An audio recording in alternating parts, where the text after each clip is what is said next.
ভোটের বাক্স বন্ধ হওয়ার পর অপেক্ষা ছিল একটাই, গণভোটে জনগণের চূড়ান্ত রায় কি হ্যাঁ নাকি না। কোন দিকে ঝুঁকলো দেশের ভোটাররা? অবশেষে সেই ফল প্রকাশ করেছে নির্বাচন কমিশন।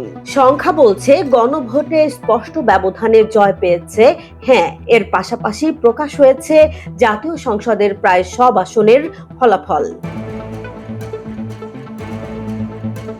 ত্রয়োদশ জাতীয় সংসদ নির্বাচনের সঙ্গে অনুষ্ঠিত গণভোটে হ্যাঁ এর পক্ষে ভোট পড়েছে 4,80,74,429টি। অন্যদিকে না এর পক্ষে ভোট পড়েছে 2,25,65,627টি। এছাড়া 74,02,285টি ভোট বাতিল হয়েছে বলে জানিয়েছে নির্বাচন কমিশন। শুক্রবার বেলা 2:30টার পর আগারগাঁওয়ের নির্বাচন কমিশন ভবনে 297টি সংসদীয় আসনের চূড়ান্ত ফলাফল বেসরকারিভাবে ঘোষণা করেন ইসি সচিব আখতার আহমেদ। তিনি জানান, গণভোটে ভোট দেওয়ার হার ছিল 60.26%, যা সাম্প্রতিক সময়ের অন্যতম উল্লেখযোগ্য উপস্থিতি।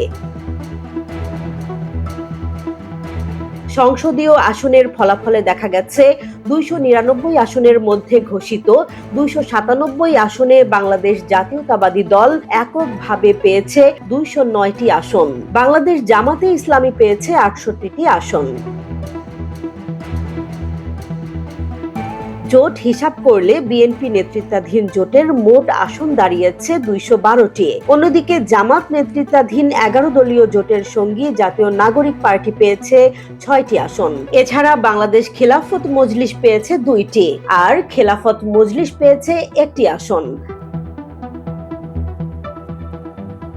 এর বাইরে ইসলামী আন্দোলন বাংলাদেশ, বিএনপির জোট সঙ্গী গণ অধিকার পরিষদ, আন্দালিব রহমান পার্থের নেতৃত্বাধীন বাংলাদেশ জাতীয় পার্টি বিজেপি এবং জুনায়েদ সাকির গণসংহতি আন্দোলন প্রত্যেকেই পেয়েছে 1টি করে আসন।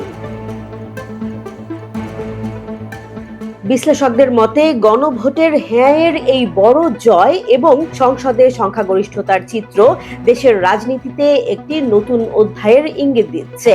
জনমতের এই ফলাফল আগামী দিনে সরকার গঠন, নীতি নির্ধারণ এবং রাজনৈতিক সমীকরণে গুরুত্বপূর্ণ প্রভাব ফেলবে বলে মনে করছেন তারা। সব মিলিয়ে গণভোট ও জাতীয় সংসদ নির্বাচনের ফলাফল স্পষ্ট করেছে। ভোটাররা তাদের সিদ্ধান্ত জানিয়ে দিয়েছেন সংখ্যার ভাষায়। এখন দেখার বিষয়, এই জনরায় বাস্তবতায় কিভাবে প্রতিফলিত হয় রাষ্ট্র পরিচালনায়। জেসমিন জাহান, নিউজ ডেস্ক, জনবাণী।